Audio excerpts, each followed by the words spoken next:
All right, so we have a little treat for you. So this is a coaching call from the Agency Owners Association. This is a group that Neil and I have for agency owners to help you grow faster. So if you're in the agency space, you are a services business, this is applicable to you. It's a little preview of a call. It's probably 10, 15 minutes or so, and you get a sense for what it looks like to be in the group. If you want to learn more about the group, you can go to marketingschool.io/agency. Again, it's marketingschool.io/agency.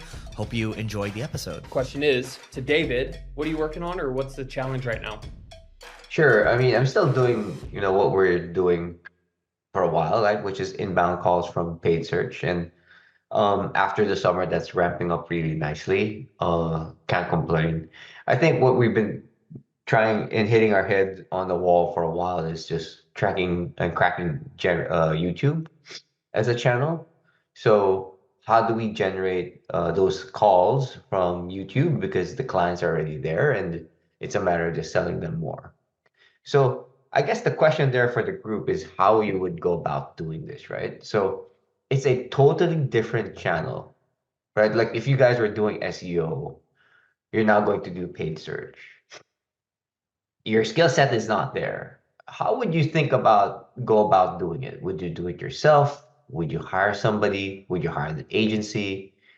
And remember, this is like core competence, right? This is the key value that we bring to our clients, right? It's channel expertise. I would definitely contract. I mean, definitely. So the that's clients are asking for YouTube as well? Is that what's the Clients are just asking for calls. And basically what we've seen is that, as a business, our expertise is channels and expanding through other channels is, we know YouTube works and YouTube is part of the Google ecosystem. So, the Google reps will definitely help and they're more conducive to being helpful than a Facebook. I would second Rebecca. We like leveraging experts, but I also don't like them just to do it, but basically do it with the mindset of, hey, we want to see how you do it and explain it, and yeah, give me the fish, but also show me every step while you're fishing. Okay. David, so you already have a team that is delivering Google Ads, paid search. Who's speaking? I only see 7 of us. Is there more? Oh yeah, It's this Matt. is Matt. Sorry, my camera is off. Okay. To put my camera on later, but this is Matt. I was just wondering if you already have like internal team that is basically handling paid search. We do, but it's a different skill set, right? It's like Really? YouTube. Is it? Because Yeah. I'm trying to challenge you on that assumption because at my company we have a few people who do Google Ads and they really specialist in Google Ads. And I just actually this week I went to New York to a Google Think lead gen event where you have advertisers that spend $100 million on Google Ads, $10 million a year on Google Ads. So we definitely are doing a lot of Google Ads, and for my team, the person who's doing Google Ads, they also are doing anything that goes through Google Ads. So they do YouTube ads, they'll do Google Display Network, they'll do remarketing. So I think it's a very similar skill set. I would encourage you to think about your current team to expand, their capability and just learn YouTube ads and how to manage them. Maybe the creative aspect of like what type of creative is going to work, that's a different skill set. But as far as buying ads, I think it should be the same team in my view. So on the buying ads, yes. And we're a performance marketer lead generator, not a service agency. Oh, okay. Yeah. Right. So that's what we've been trying to crack. I mean, I am a media buyer by trade, and I've been trying to crack this for 2 years and have not succeeded. I think what I've seen mainly the difference with search and YouTube is search is multiple keywords. Like we have tens and thousands of keywords and it works really well. Then on YouTube, the way people have told me is you don't need to target, you could just go global audience but you really have to have a studio as a creative. Mm-hmm. Yeah, I think That to really be successful on, performance based versus just running ads. yeah, I think like the things that maybe are small scale, but where I would start is remarketing through YouTube. So if you already got a click to your website and perform certain actions and whatnot, then the remarketing, it should be like hopefully low hanging fruit. But Sure. then when you start advertising, like you said, it's audience, it's building audiences and whatnot, optimizing them. But also I think the creative, like the actual ad, the actual, video, that's Mhm. what most people fail at because That's these, right. the creative is maybe not good enough. So hopefully it's helpful. I'm just trying to share my Yeah. experience. No, thank you. Appreciate that. Yeah. Cool. All right, quick note. This is about my company. It's called Single Grain, and Single Grain is an ad agency where we're focused on driving innovation. I want to talk about a couple of new strategies, and if you need help with marketing, great. If not, here are a couple of new strategies that you should try out. One is programmatic CRO. So we are doing programmatic conversion rate optimization on our site. So it's building products that will automatically optimize your site to increase conversion rates. We're also auto-optimizing, auto-updating from an SEO standpoint, and we're constantly thinking about what else we can do in terms of enriching the visitors that are hitting your website and also tailoring custom messages for them using AI. And so there's a handful of things that we're doing from a marketing standpoint, and our mission is just to drive more innovation. So if you want to learn more, just go to singlegrain.com, grain like rice. So singlegrain.com to learn more, and we'll see you inside. Yeah, what's still outstanding there, David? Did you want to ask any follow-up questions or? No, I guess I'm just trying to do the approach, right? Because Mm-hmm. I have I just wanted to see what, people would look at doing and if there's something I'm missing. Mainly we've kind of tried the two parts, right? Like I've hired contractors and tried to do it internally. Um, the contractors is like there it the person the marketer who I've seen make lead generation on YouTube work really well. It's a unicorn. Um, it's not just like some because it's not just running it, right? Running it is not too complicated. It's Mhm. actually getting the same performance that you would with search. That is hard. Um, yeah, Yeah, I also feel like sometimes what we are seeing is people who are, influencers, and they talk about how video ads are working from a perspective of they're using them for themselves.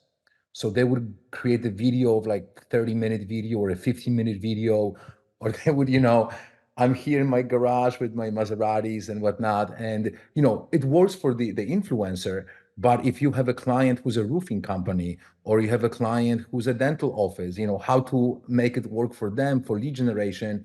And, if you're getting the same type of advice that is working for the influencer, it's not the same type of advice that's going to work for, right, for a business or a brand.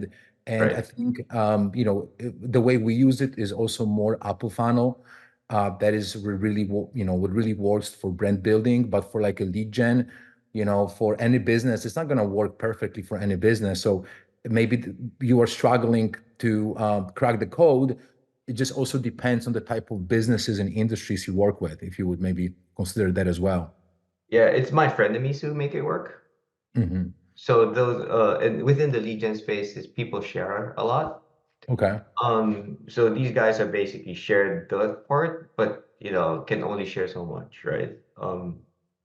Yeah. So it's not an influencer. It's really like somebody who does auto or health insurance Okay. through through YouTube and Facebook. Um, Makes sense. yeah. Yeah, it's something I'm trying to crack for a while. Thank you for the feedback. Good luck, man. Maybe I'm just Cool. not paying enough on the contractor. You just have to like pay for like premium contractors, right? Well, once you have some kind of a formula and a company that they getting the leads and it's working for them, then I would maybe try to reverse engineer what they are doing. Use some tools to kind of see the creative that they're running. You can use similar web, add clarity within SEMrush. They actually have pretty good competitive tools, and try to reconstruct their flow, their conversion flow and whatnot. Maybe that's the way to approach it. Okay. Cool. Cool. Love that. And I think there are some, I'll have to look through the CRM of the AOA members, but I think there's some people who are like more specialized in YouTube that I can put you in touch with. I'll just have to take a look over there. All right, so I wanted to take a second to tell you about the Agency Owners Association. So this is a agency peer group ran by my podcast co-host Neil Patel and myself, Eric Siu, and these were 9 and 8 figure agency owners respectively. And what I will say is at the end of the day, you want to learn from people that have been there, done that. If you want to grow your agency to 7 figures, 8 figures and beyond, this is the group for you. And we bring in other agency owners to speak as well. And it's a great peer group where you can help each other out. And you're going to learn how to acquire more clients. You're going to learn how to take yourself out of the day-to-day and to build the business of your dreams. And the cool thing, till November 30th, we are holding a special price, and you can apply at marketingschool.io/agency. And the great thing about it as well, if you try to get into group, there's a 7-day free trial, right? So once November 30th hits, we're going to increase the price by $200 per month. So right now you're getting it at the lowest price possible. So go to marketingschool.io/agency to learn more, and we'll see you inside. Is there someone else who has like a main challenge, like they're bringing up, or just like a topic that's seems to be coming up more so that you want to discuss with your fellow members?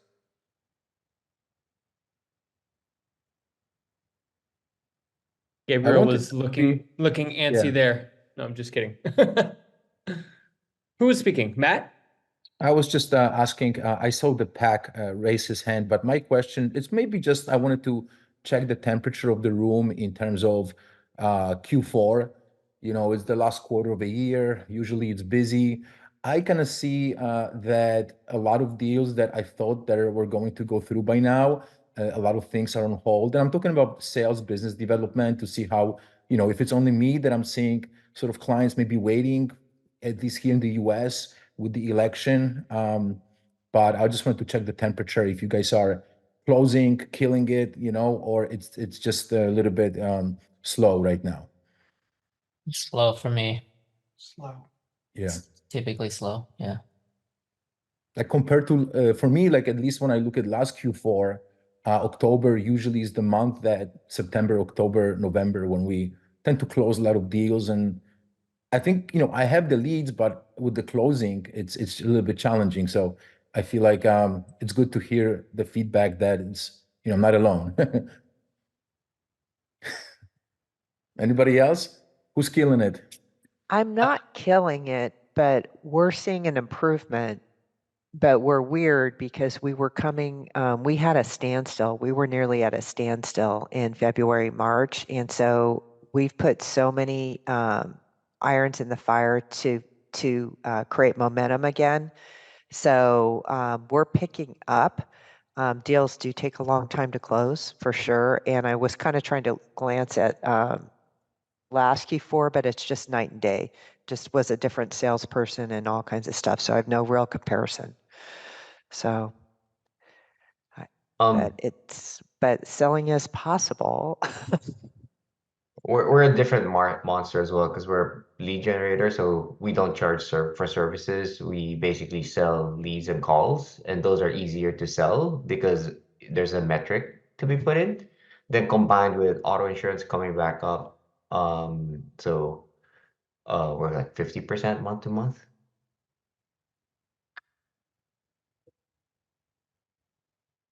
It's nice to have a no-brainer offer.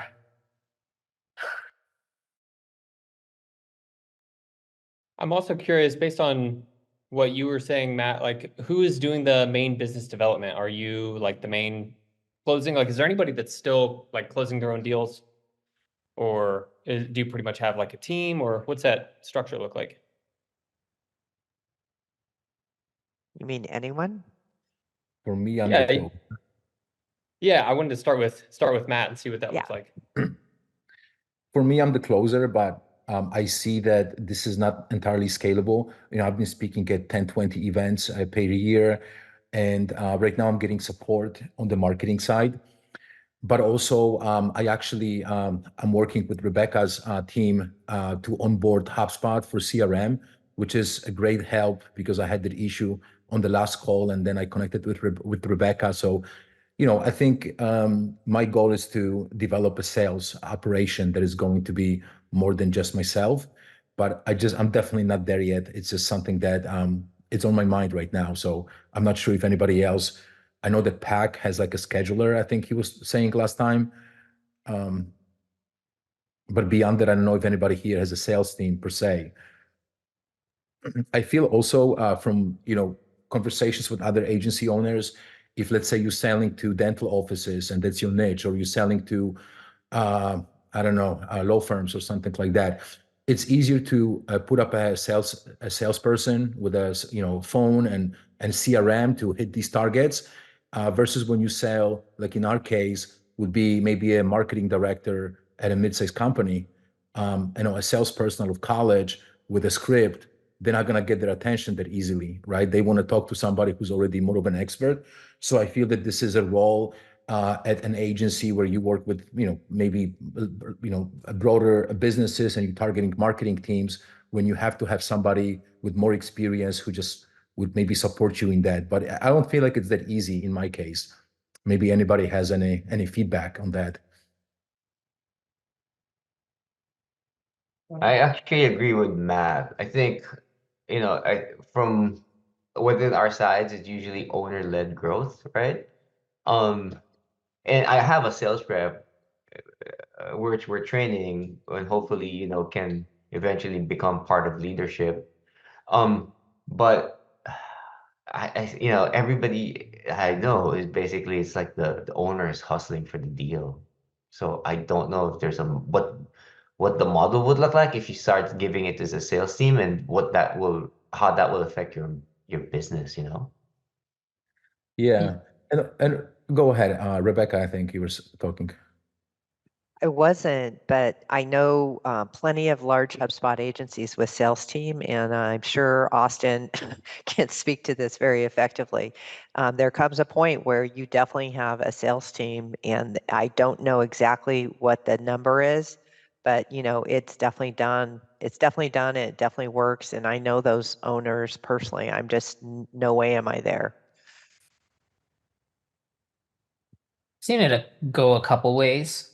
One is, if you want to scale with kind of non-founder caliber people, you have to simplify your offering. I've hired salespeople who don't have that consultative, thought leadership to kind of advise. So those calls end up being more simplified to, what's your problem? How many resources do you need? What do you need? And then let me get back to you type of calls. So I don't think those do as well, but they can scale.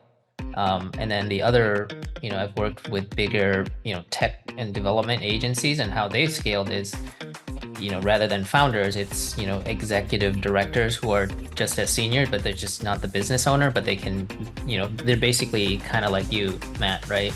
But they just don't want to be the business owner, right? Like they just want to be part of an organization, but they can consult, they can advise, and they can lead teams. So they're, usually kind of an executive level, almost like partner. And maybe they eat what they kill type thing.